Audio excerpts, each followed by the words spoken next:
The holidays had always been a time of warmth, love, and family gatherings. At least, that's what I believed. But one cruel remark from my daughter-in-law shattered the illusion. As I sit here reflecting on that moment, I realize how deeply it cut me. It wasn't just about Christmas, it was about my place in their world, a world where I no longer belonged.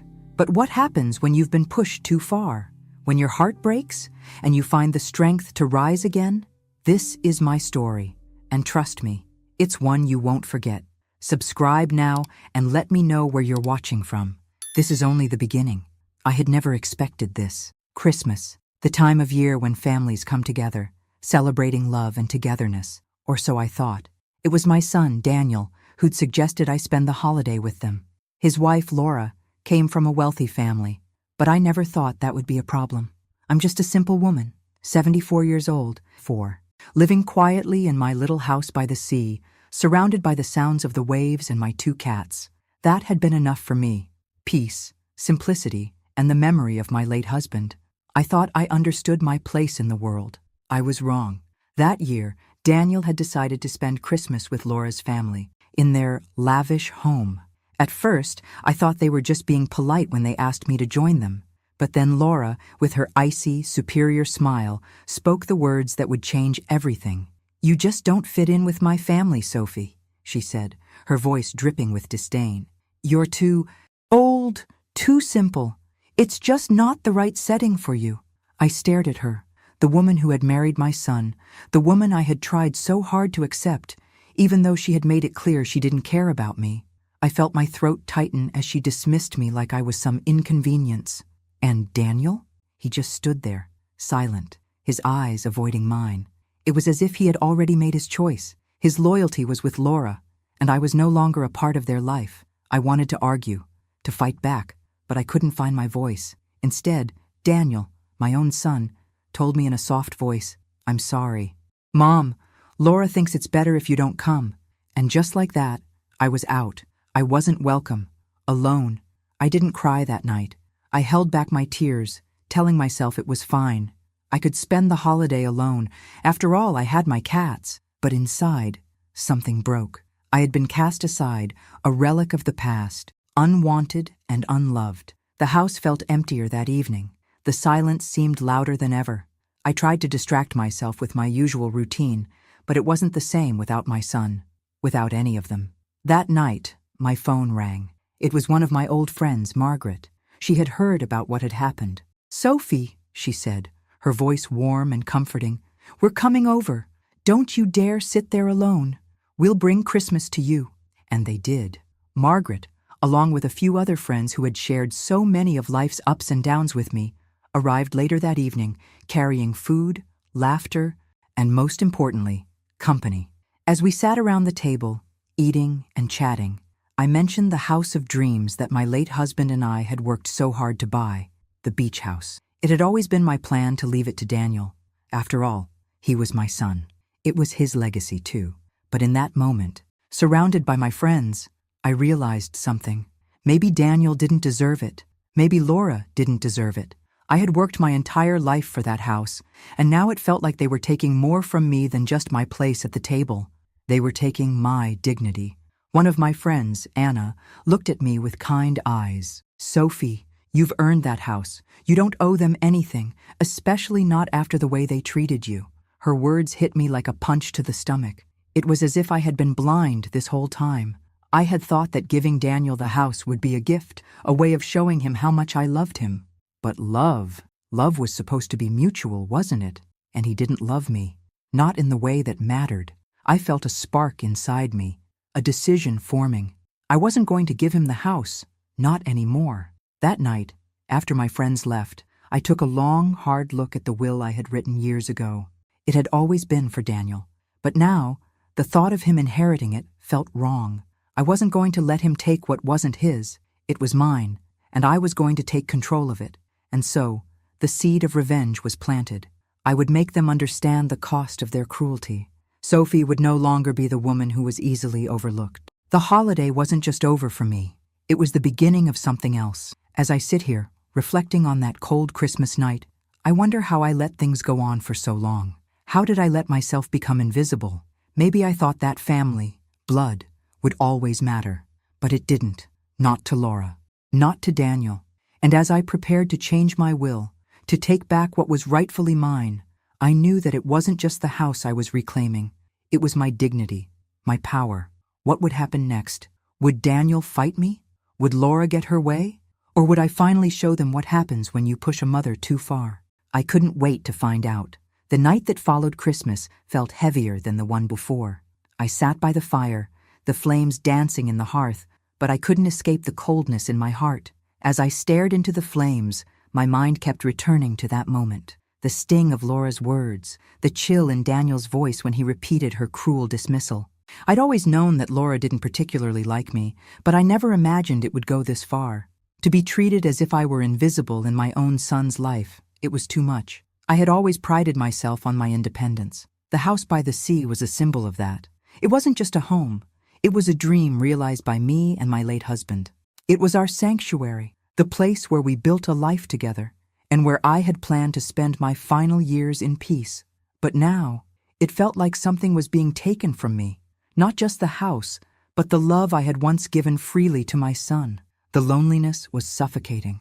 Even though I had friends who cared about me, who wanted to spend time with me, it wasn't the same. The betrayal I felt cut so deep that nothing could ease the ache. As much as I tried to convince myself that I didn't need to be with Daniel and Laura, that I was fine on my own, I couldn't stop wondering what had happened to the bond we once shared. I had been a good mother. I had supported Daniel through thick and thin, and yet, now I was discarded like yesterday's news. Later that evening, as I wandered aimlessly around the house, I noticed the dust on the piano. My husband had loved that piano. He used to sit for hours, his fingers dancing across the keys, filling the house with music. I used to listen, completely mesmerized, but tonight, the silence was deafening. The weight of it settled over me, a constant reminder of what had been lost. I couldn't let this go. I had worked my entire life, alongside my husband, to build this life. And yet, here I was, a woman of 74, left alone and humiliated by the people I had trusted most. That was when the thought hit me. The house. The one thing that could still give me a sense of power over my situation. I had always planned to leave it to Daniel, but the thought of him inheriting it after the way he had treated me made my blood run cold. Laura's cruel words echoed in my ears. You don't fit in. It was as if she had already decided my place, not just in her world, but in her family's world. No, I wasn't going to let her or Daniel have it. I had always told myself that I would leave everything to my son, that it was his inheritance. But as I thought more about it, I realized something important. Daniel hadn't earned it, not the way my husband and I had. I took a deep breath, staring out the window at the waves crashing against the rocks below. The sea had always been my solace. It had always whispered to me, reminding me of what was truly important. And right now, what was important was taking back control. The decision was made. The house would no longer be Daniel's legacy. It would be mine to keep, and I would decide what to do with it. As I sat down at my desk, I began to write. It wasn't easy. After all, I had never imagined doing something like this to my son. But this wasn't about him anymore. This was about me. It was about reclaiming my dignity. The sound of the pen scratching across the paper filled the room. I signed my name with determination, crossing out the part of the will where Daniel had been named the sole heir. The house would no longer be his. For a moment, I just sat there, looking at the document in front of me. Was I doing the right thing? Should I really take this step? But then I remembered the way Laura had dismissed me, the way Daniel had stood silently by her side. That was all the justification I needed.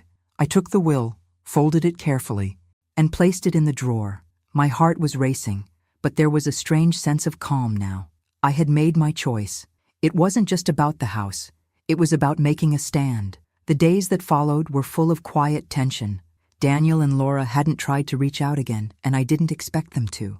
I wasn't sure when or how they would find out about the change in my will, but I knew they would. And when they did, things would never be the same again. I wasn't sure what to expect from them, but I was ready. I didn't know it yet, but this decision would lead to a confrontation that would forever change the dynamics of our family. The quiet woman who had been dismissed and disregarded would no longer stay in the shadows. Sophie was coming out of the dark, and the world would have to take notice. But for now, I just sat in silence. The house felt colder than it had before. And yet, for the first time in a long while, I felt a spark of something I hadn't felt in years: empowerment. It was just the beginning, and I would make sure they knew it. I hadn't expected the change in my will to be so final. At first, there was a quiet calm after I made the decision, almost a sense of relief. I thought maybe I could live in peace with it, knowing I had taken control of the one thing that truly mattered to me. But that calm didn't last long.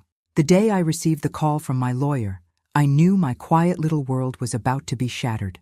It was a few weeks after Christmas when I first noticed the change. The phone rang early one morning, the caller ID showing the name of my lawyer, Thomas. "Sophie," his voice was steady, but I could hear the unease in it. "We need to talk. It's about your will."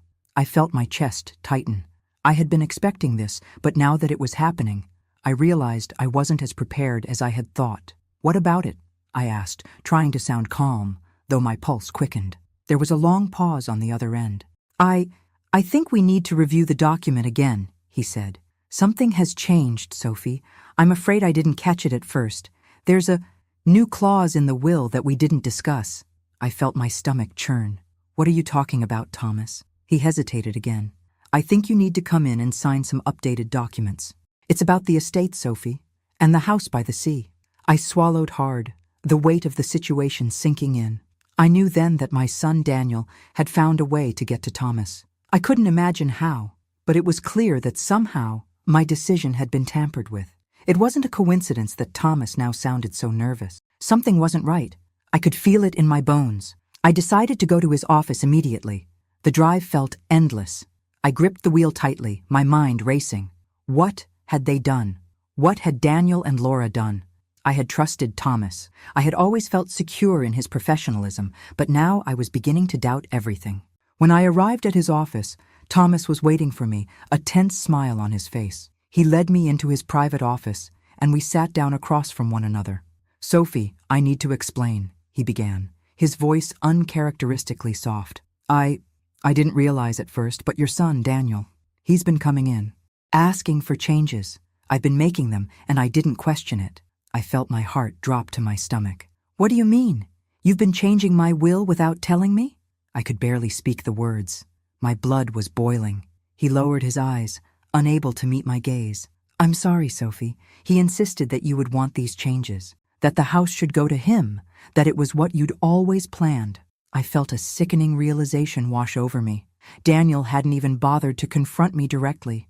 Instead, he had gone behind my back, manipulating the situation, and Thomas, who I had trusted, had been complicit in it. "How much?" I whispered, my voice shaking with anger. "How much did he pay you to betray me?" No, Sophie, it wasn't like that," Thomas stammered, panic rising in his voice. "He didn't pay me, but he kept insisting that he was just helping you. He said you were getting forgetful, that you wanted to make things easier for everyone.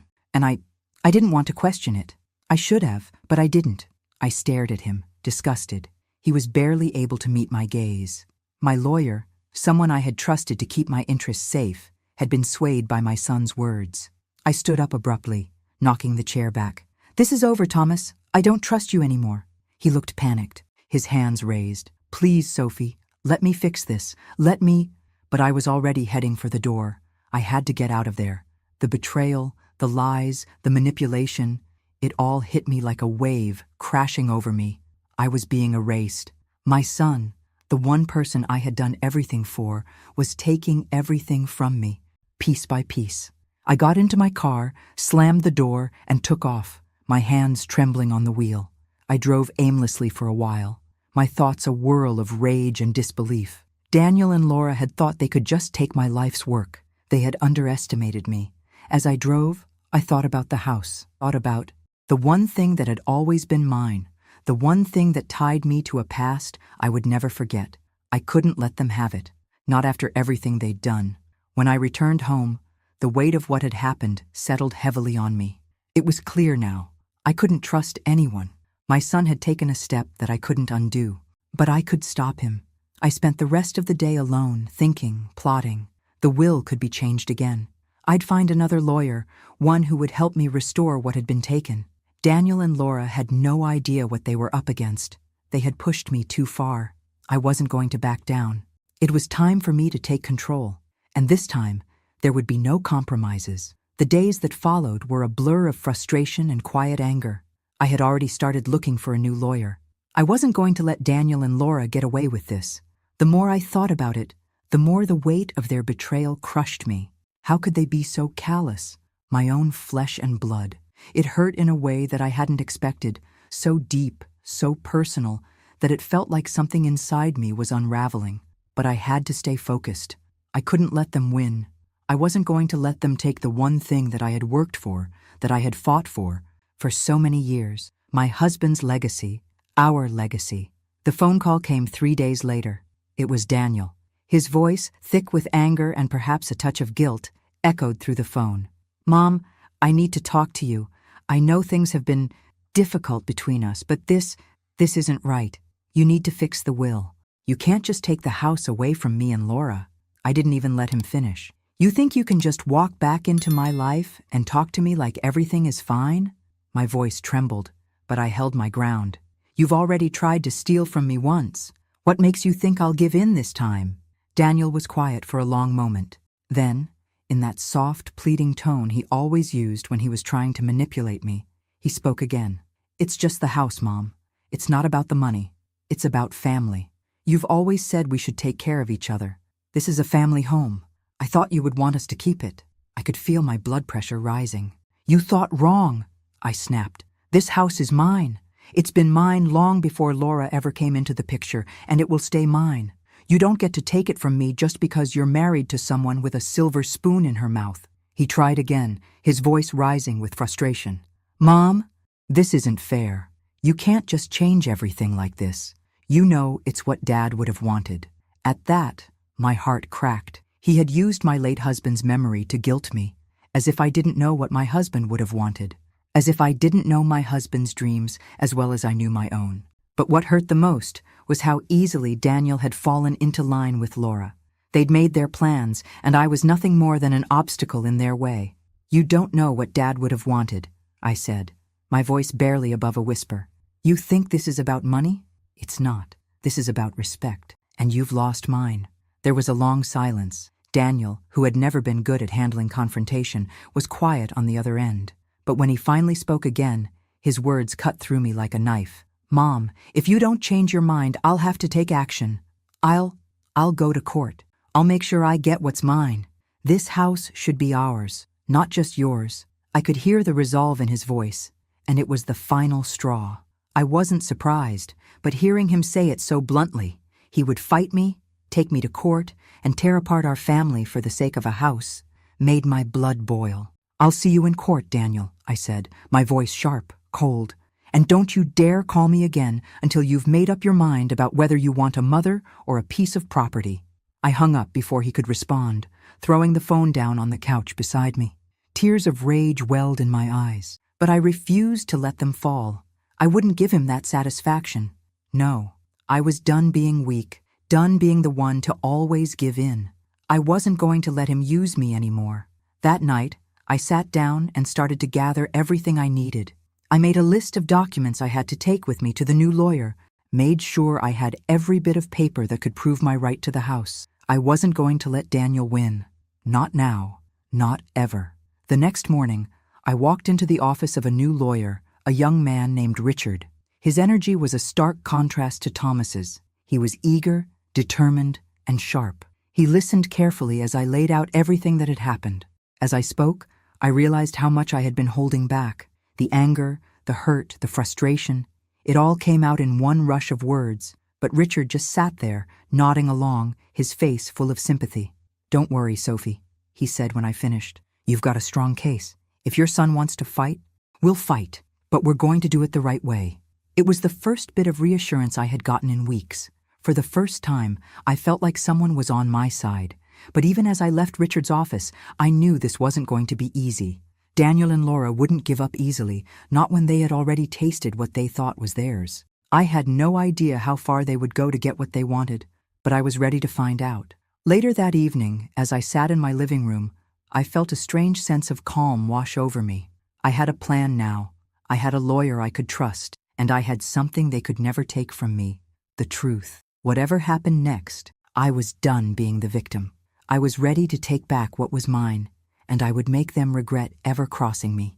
The days bled into each other, but the weight of what was coming never left me. My mind raced constantly, through every meeting with Richard, every conversation with my lawyer, and every thought of how this battle would unfold.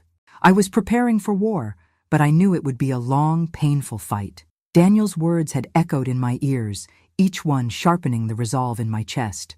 "I'll take action," he'd said. "I'll go to court." I didn't doubt that for a second.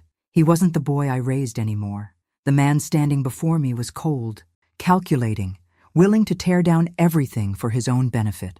What hurt the most, though, wasn't that Daniel was trying to take the house. It was that he was willing to throw me away, his own mother, without so much as a second thought. Laura had done a good job of turning him against me, of making him believe that I was some kind of burden, a relic of the past, but I knew my son better than anyone else. I knew that deep down, this wasn't just about the house. This was about power, control, and he was too blind to see it. The day he called again, I wasn't surprised. "Mom, we need to talk." Daniel's voice came through the phone, as soft as ever. But beneath it was an edge, anger, frustration, and something colder. "I've spoken to a lawyer, and if you don't change the will, this is going to get ugly. You won't win." I could hear Laura's voice in the background, her influence weaving its way into every word he spoke. It was clear now. He wasn't just defending the house, he was defending his wife's interests. And it sickened me. "I told you before, Daniel," I said, my voice as steady as I could make it. "I'm not changing my mind. You think you can scare me into doing what you want? It won't work. I've seen the real you now." There was silence on the other end. Then a sharp intake of breath. "Mom, I don't want to do this, but you're forcing me to. This isn't just about the house. It's about what's right, what Dad would have wanted." I nearly lost my composure, but I held firm. "You're right. This isn't just about the house. It's about respect, Daniel. Something you and your wife have taken from me.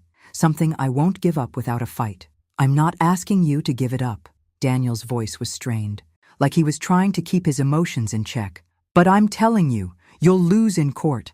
I'm not going to let you ruin everything for me and Laura. I won't let you keep the house from us." His words stung. He had reduced everything down to money, to inheritance, to something so trivial. I wanted to remind him of the love we'd shared, of the years we spent together, but I knew it would fall on deaf ears. He'd made his choice, and now, so had I. "I've already made my decision, Daniel," I said, my voice thick with emotion but steady, "and I'm not changing it. So do what you have to do. I'll be ready." I hung up before he could say anything more. The silence in the house was deafening. For the first time in months, I let myself feel the weight of it all. The betrayal, the lies, the fact that my own flesh and blood was willing to tear our family apart over something so petty. It was as if he had become a stranger. The boy who once needed me, the son who had looked to me for guidance, was gone. In his place was a man who cared only for himself, for his wife, for the inheritance that he believed was rightfully his. I sat there for a long time, the house feeling more empty than ever. My heart ached in a way it never had before. The love I had for my son had been twisted into something unrecognizable, and it was breaking me. But I wouldn't give in. I couldn't. I couldn't let him think that he could just walk all over me. I was done being the victim. Over the next few days, I focused all my energy on preparing for the inevitable. Richard and I met several more times, reviewing documents, ensuring everything was in order for the court battle that was coming. My heart wasn't in it, not like it used to be when I'd taken care of my family, but I pushed through the pain. This wasn't just a legal battle. It was a battle for my dignity, for the respect I deserved, and I wouldn't let Daniel take that from me. As I sat in Richard's office, listening to him explain the next steps, I realized something I hadn't allowed myself to acknowledge before. I was scared. Scared of losing everything. Scared of the toll this would take on me. Scared of the family I had once known being completely destroyed. But there was one thing I knew for certain. I couldn't back down now. I wouldn't. That night I went to bed early, the quiet of the house almost suffocating. I closed my eyes, but the image of Daniel's face, so determined, so angry, wouldn't leave me. I couldn't stop thinking about what he had said. "I'll win, Mom. You'll lose. I didn't know what would happen next, but I knew that whatever it was, it would change everything. The next morning, I woke with a new resolve. I wasn't going to let fear control me anymore. I had come too far to give up now. This was more than just a fight for the house. It was about taking back my life, my voice, my place in the world. I would do whatever it took to win this battle. For myself, for the woman I used to be, and for the mother I had always been to Daniel. But I had no idea how far Daniel would go to make sure I lost. The tension was thick in the air. Every day seemed to drag on longer than the last. I kept my focus on the legal battle ahead, but a part of me, deep down, was dreading what it would do to the already fragile bond I had with Daniel. I had raised him, loved him, and fought for him when no one else would. And now, here he was, threatening me over a house that had no meaning to him beyond the wealth it represented. It was crushing. The phone call came a week later. I'd been bracing myself for it, but that didn't make it any easier. It was Thomas, my old lawyer, the one who had betrayed me. "Sophie, I'm so sorry about everything that's happened," Thomas began, his voice shaky. "I should have listened to you. I should have questioned Daniel and Laura, but I didn't. And now it's too late." I felt the familiar fire of anger rising in me, but I forced myself to keep my voice calm. "What do you want, Thomas? I've already made my decision. I don't need any more apologies." "I know," he said quietly, "but I need to tell you something. Daniel, he's been coming to me. He's offering me money to change the will, to make it look like it was all a mistake. He's been pressuring me, and I gave in, but I can't live with it anymore. I'm not the man I thought I was, Sophie." I squeezed my eyes shut, feeling the anger and disappointment roll over me in waves. I had known something wasn't right about his sudden change in behavior. He wasn't the man I had trusted. He was just another piece of Daniel's puzzle, another pawn in his game. "So, what do you want me to do now, Thomas?" I asked, my voice barely above a whisper, the hurt too much to contain. "I want to help you," he said. "I've already started making things right. I'm going to testify on your behalf. I'm going to tell the truth. I'll make sure Daniel doesn't get away with this." I took a long, slow breath. A part of me wanted to scream at him for his betrayal, for not standing up for me sooner. But the other part of me, the part that still wanted to believe there was some good in him, felt a small flicker of hope. "I don't know if I can forgive you, Thomas," I said softly, "but I'll take your help. It's the only chance I've got left." "I understand," he replied. "I'll be there. I'll do everything I can to make this right." As the conversation ended, I sat in silence, staring out the window at the waves crashing against the shore below. The pain was still there, like a wound that hadn't healed. But now, there was something else too, something stronger, determination. I was going to take back control of my life. And if Daniel thought he could manipulate me, he was about to learn just how wrong he was. The days turned into weeks as the court date loomed closer.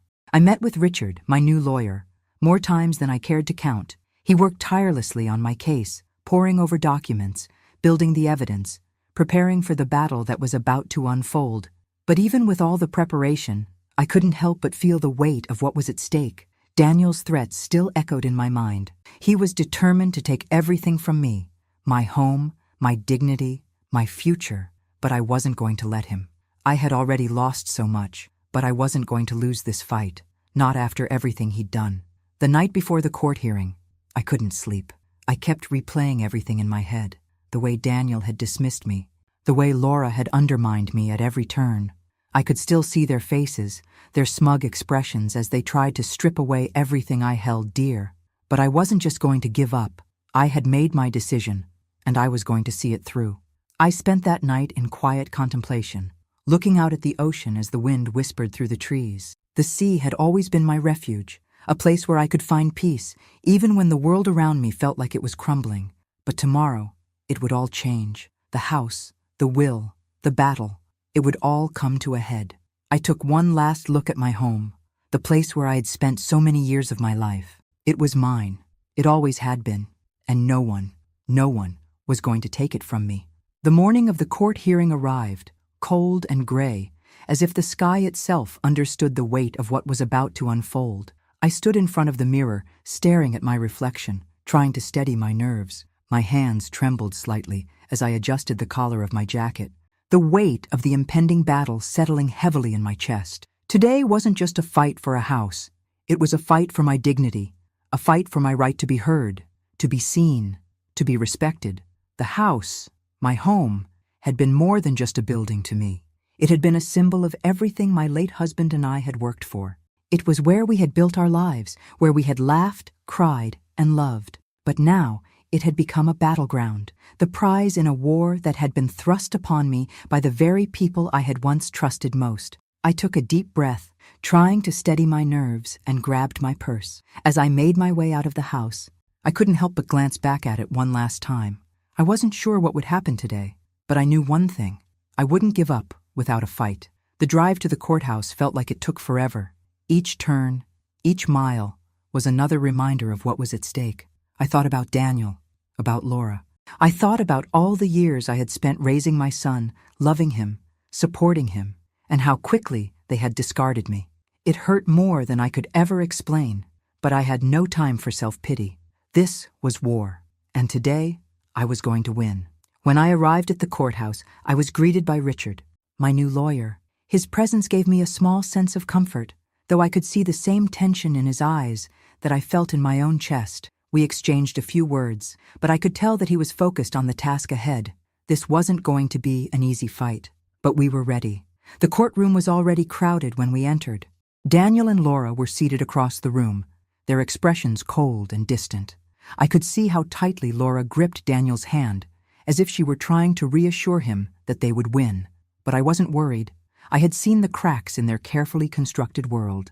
I knew what they had done, and I knew that I wasn't going to let them get away with it. The judge called the hearing to order, and I could feel my heart pounding in my chest. Richard stood by my side, presenting the case with a calm confidence that I couldn't help but admire. He laid out the facts clearly, how Daniel had tried to manipulate the will, how Thomas, my former lawyer, had been bribed into changing the documents, and how Daniel had acted without my consent or knowledge. As I listened to the testimony, I found it hard to keep my emotions in check. There was something about hearing the truth laid bare that made it all feel even more real.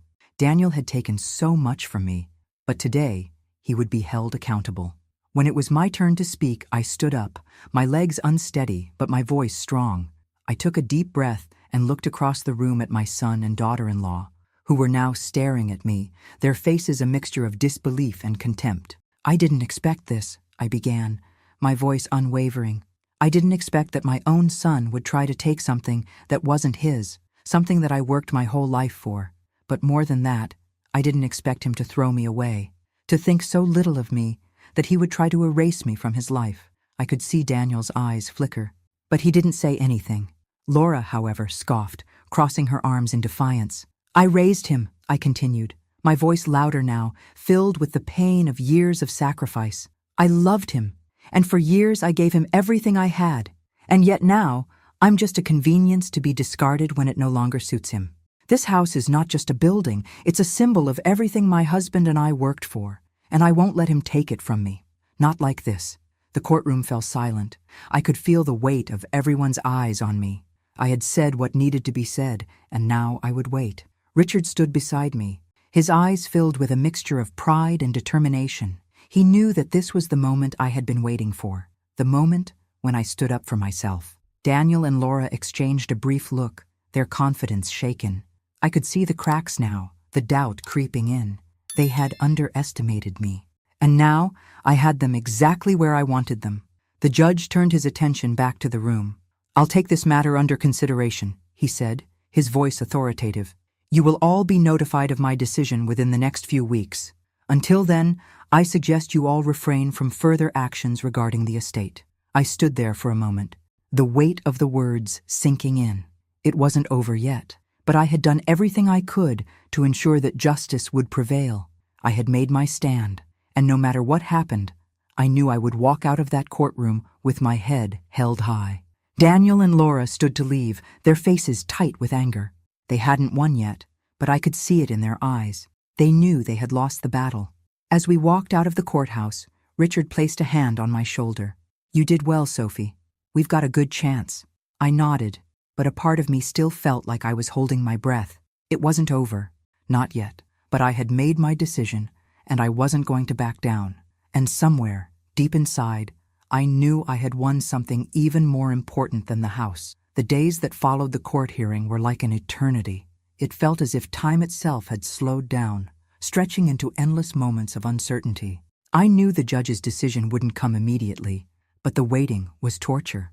Every time the phone rang, my heart skipped a beat, only to sink with disappointment when it wasn't the call I had been hoping for. Daniel and Laura had gone quiet after the hearing. I knew they were strategizing, trying to find ways to regain control. I could almost feel the anger and frustration radiating from them, but I couldn't bring myself to care. They had pushed me to my limits, and now they would have to face the consequences. I spent the following days making preparations, just in case the worst happened. I had already decided that no matter the outcome of the trial, I would no longer live my life according to their whims. I was done being silenced, done being the one who always compromised. I had been a good mother, but now it was time to be a good woman to myself. The phone call finally came one Thursday afternoon. "Ms. Sophie, this is Judge Howard's office," the voice on the other end said. "The judge has reached a decision regarding your case. He has requested your presence for a final ruling." My stomach dropped. It was finally happening. I didn't know if I was ready for it, but I knew I had no choice. The drive to the courthouse was quick, but my mind raced the entire way. I thought about Daniel again, about how he had once been my world. I had watched him grow, guided him, and loved him. And now I was standing on the brink of losing everything. But I wasn't going to lose. I couldn't. Not after everything I had been through. Not after everything they had taken from me. When I arrived at the courthouse, Richard was waiting for me outside. His usual confident demeanor was slightly tempered with concern, but he didn't say anything to make me more nervous. We exchanged a few brief words, and then we went inside. The courtroom felt different today. It was colder. There was an air of finality to it all that I couldn't shake. Daniel and Laura were already seated at the table, their faces set in stone.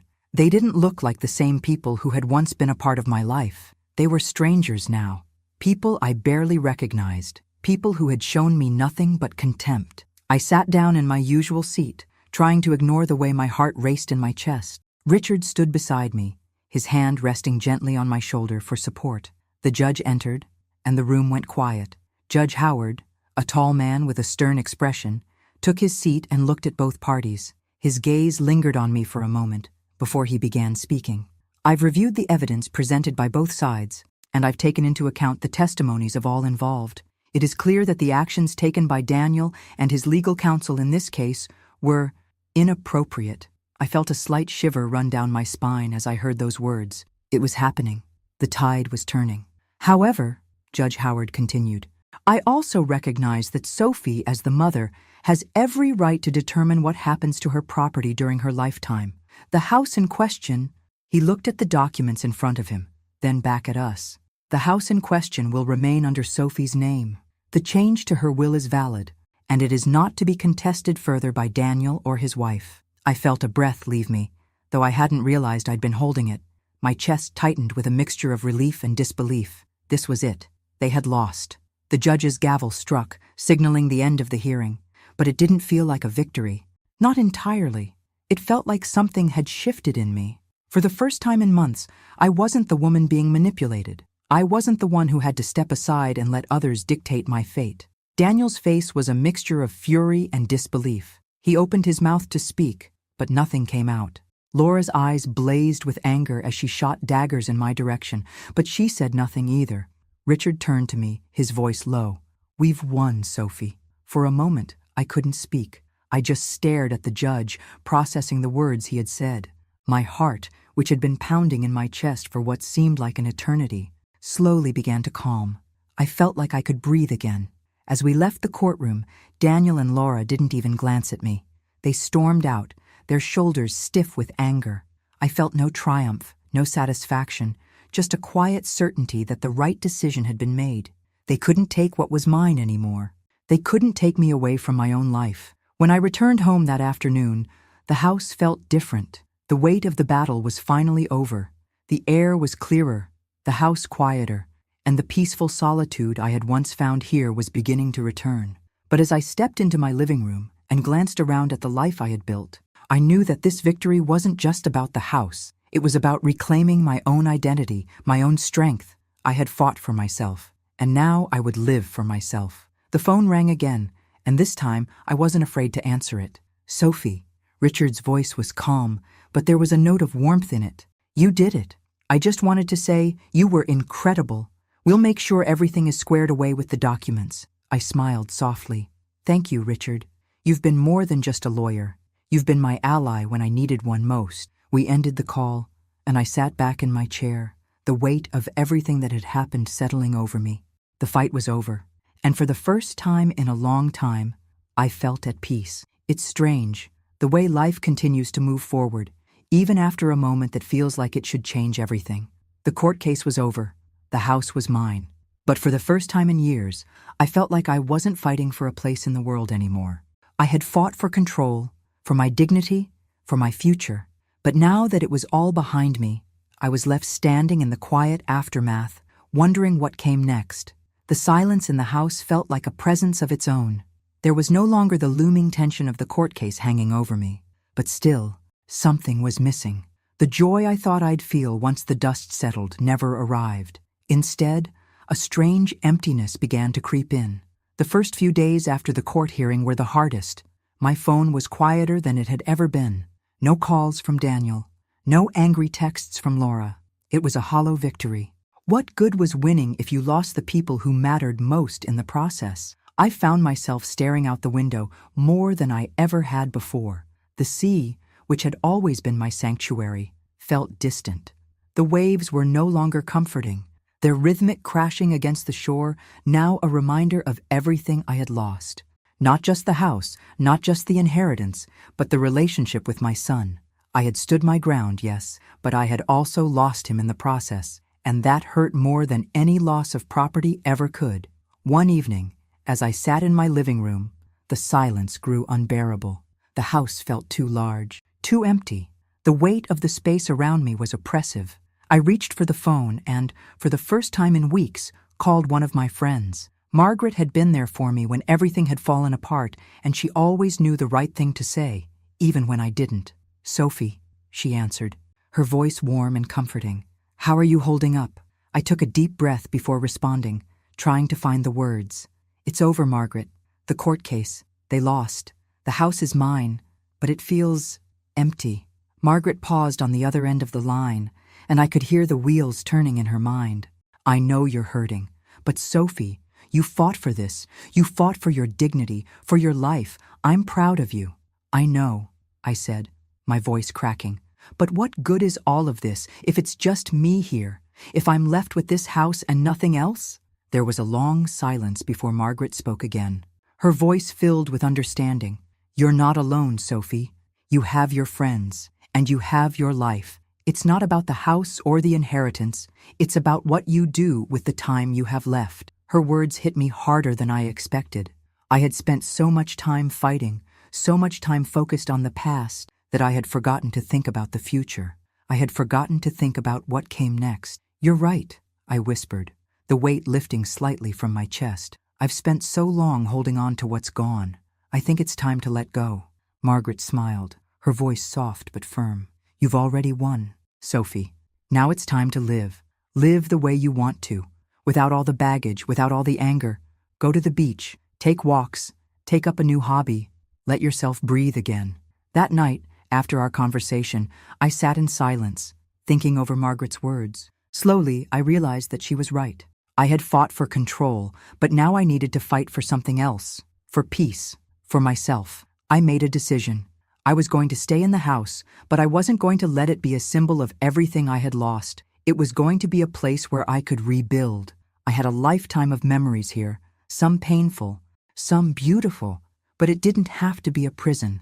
I could fill it with new memories, ones that weren't tied to the past. I didn't know what the future would hold, but I was no longer going to let my son's betrayal define me. I would be the one to decide what my life looked like from here on out. The next morning, I woke up with a sense of purpose that I hadn't felt in years. The sun was just beginning to rise, casting a golden light across the sea. I pulled on my jacket, grabbed my walking shoes, and headed out the door. I walked along the beach for hours, feeling the cool breeze against my face and the sand beneath my feet. The sound of the waves crashing was no longer an echo of my pain. It was a reminder that life could go on. I could go on. And when I returned home, something inside me felt lighter. I was still here. I still had time. Time to rebuild. Time to redefine what family meant to me. That evening, I sat in front of my fireplace, the crackling fire the only sound filling the room. I was no longer waiting for anyone to tell me what my life should be. I had the power to shape it. I had already survived the hardest part. The phone rang again, and this time, when I answered, it was my son. "Mom," Daniel's voice sounded strained, and I could hear the tension in it. I want to talk." My heart clenched in my chest, but I took a deep breath before replying. "I'm listening." He paused before speaking again, this time softer, more hesitant. I'm sorry for everything, for how I treated you. I don't expect you to forgive me, but I want you to know that I regret what I did. I don't know how we got here, but I want to try to fix things, if you're willing." I stood there in silence for a moment, absorbing his words. For so long, I had wished for this moment, hoping that one day Daniel would come to realize what he had lost. But now, hearing it in his voice, I wasn't sure what to do. I had won the battle, but did that mean I had to fight the war too? "I don't know what to say, Daniel," I replied, my voice gentle but firm. "I'm not sure we can just go back to the way things were, but we can start with a conversation." He sighed in relief. "That's all I'm asking for. One conversation." As I sat down on the couch, I realized that this wasn't the end of the story. The house was mine, but there was more to rebuild than just bricks and mortar. It was time to rebuild my relationship with Daniel, if that was even possible. And for the first time in years, I felt ready to try. The days after Daniel's call were a mix of hesitation and hope. I wasn't sure what the future held, but for the first time in months, I felt something I hadn't felt in a long time. Possibility.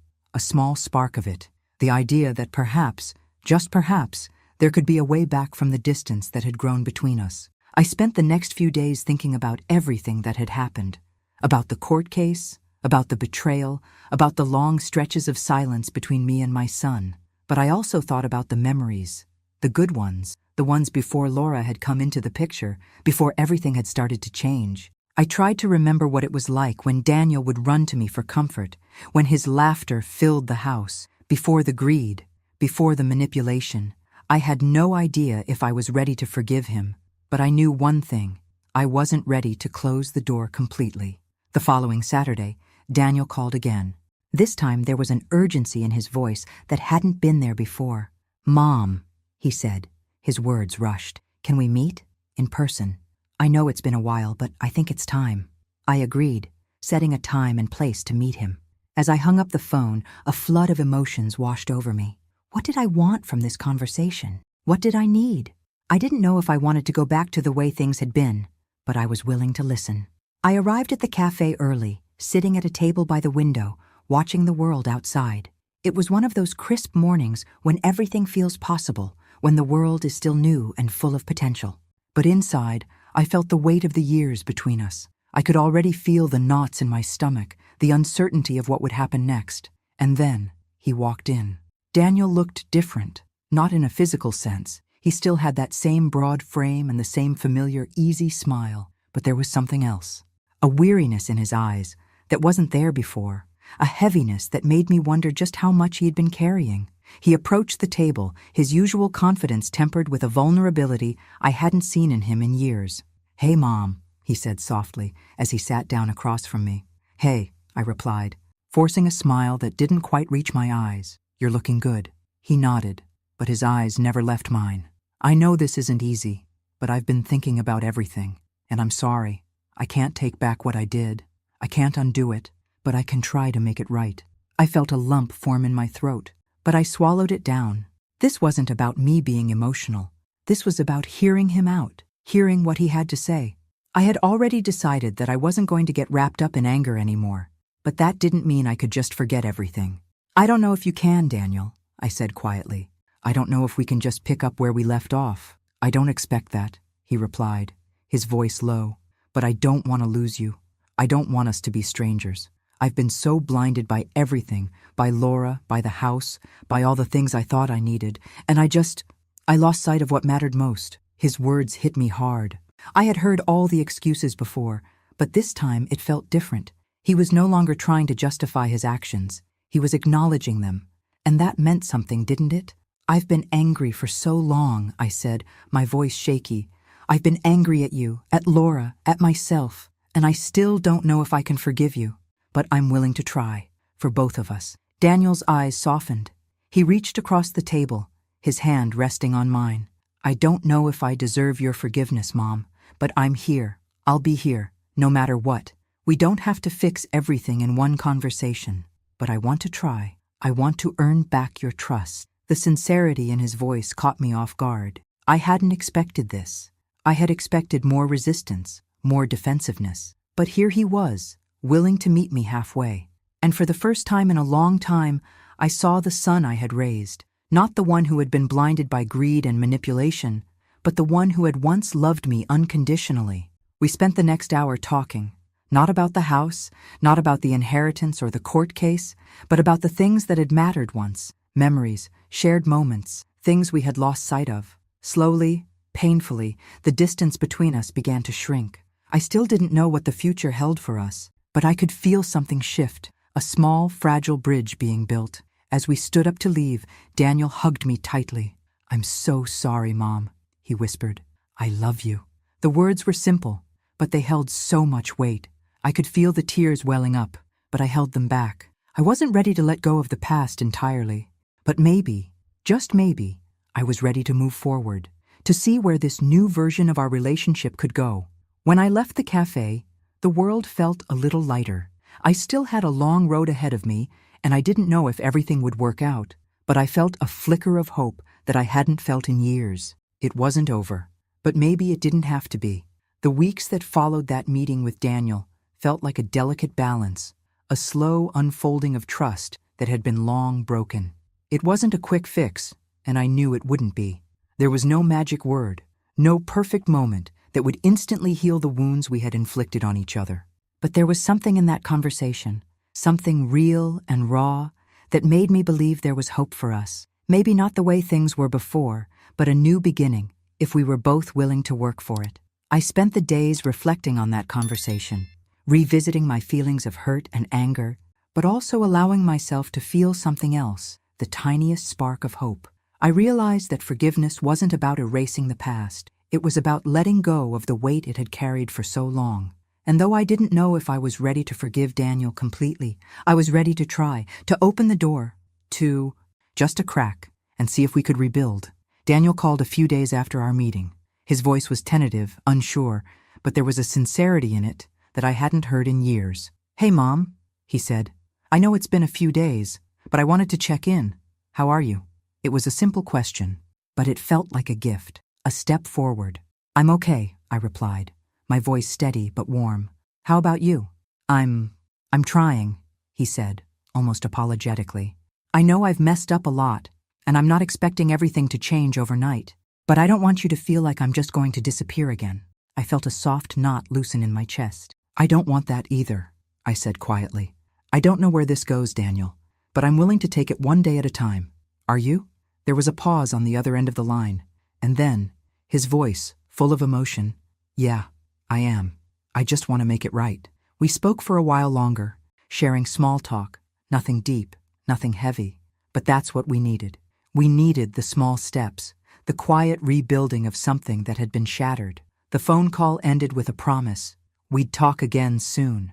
As the days went by, I found myself waiting for the next conversation, the next moment when we would take another small step toward healing. It wasn't easy. There were still moments when the hurt resurfaced, when I wondered if he truly understood the gravity of what he had done. But each call, each message, brought us closer to something resembling normalcy again.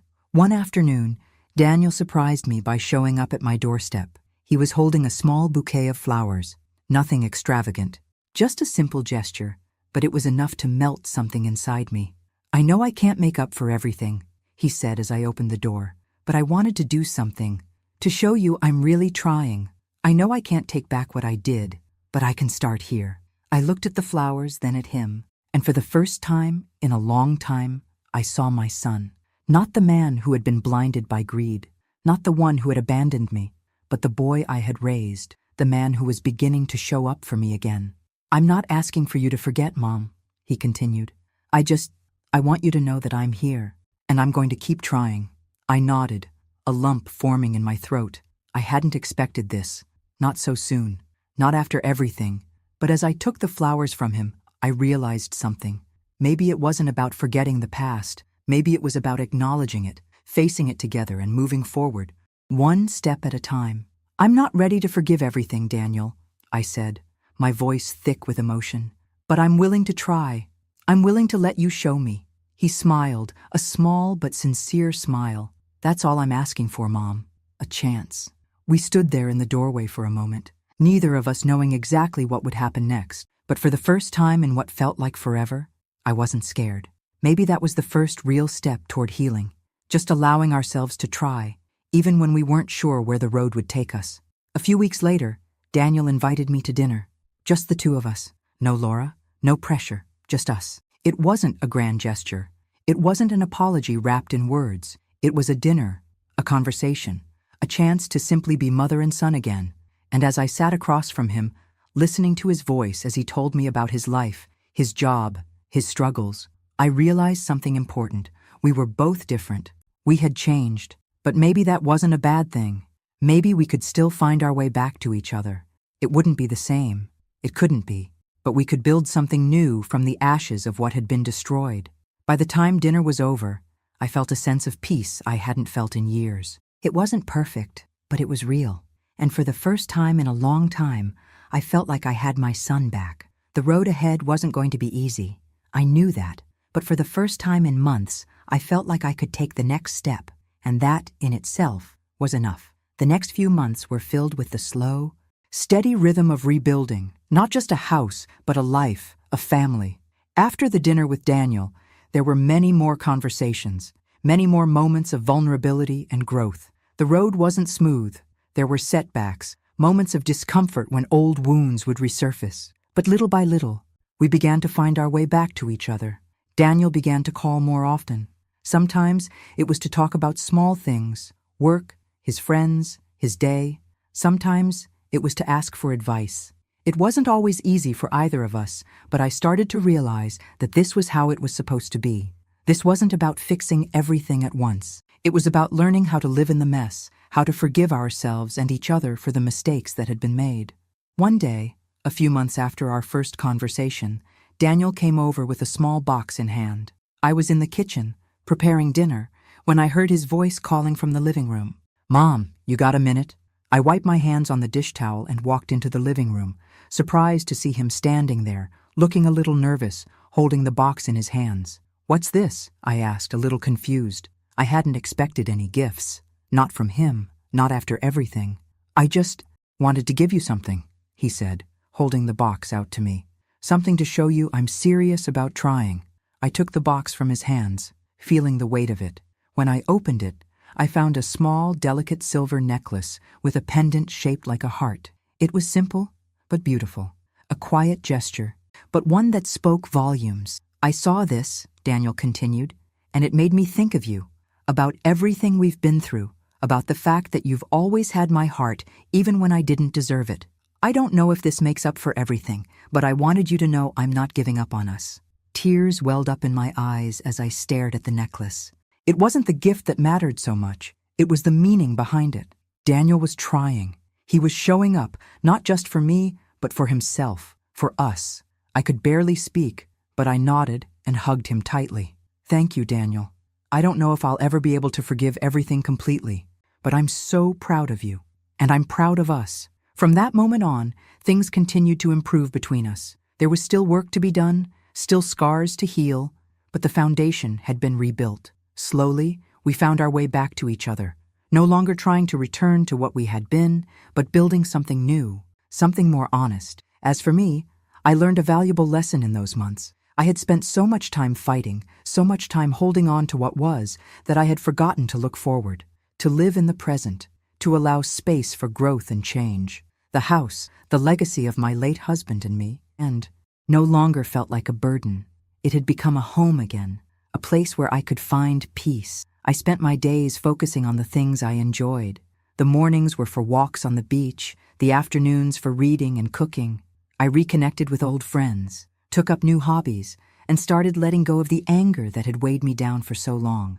One evening, as I sat on the porch, watching the sunset over the ocean, I realized that this was my life now. It was mine to live, mine to shape.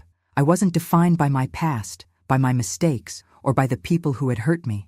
I was defined by what I chose to do from here on out. And as the sun dipped below the horizon, I knew that I had finally found the peace I had been searching for. There was no perfect ending. There was no fairy tale reconciliation. But there was something even better. A new beginning. A chance to live authentically, to be free from the shackles of the past, and to build the kind of life I had always deserved. As I sat there, the sound of the waves crashing softly in the distance, I smiled to myself. It was over. The battle, the pain, the hurt, it was behind me. And now I could finally breathe. And for the first time in years, I felt truly free. Thanks for listening. Don't forget to subscribe and feel free to share your story in the comments. Your voice matters.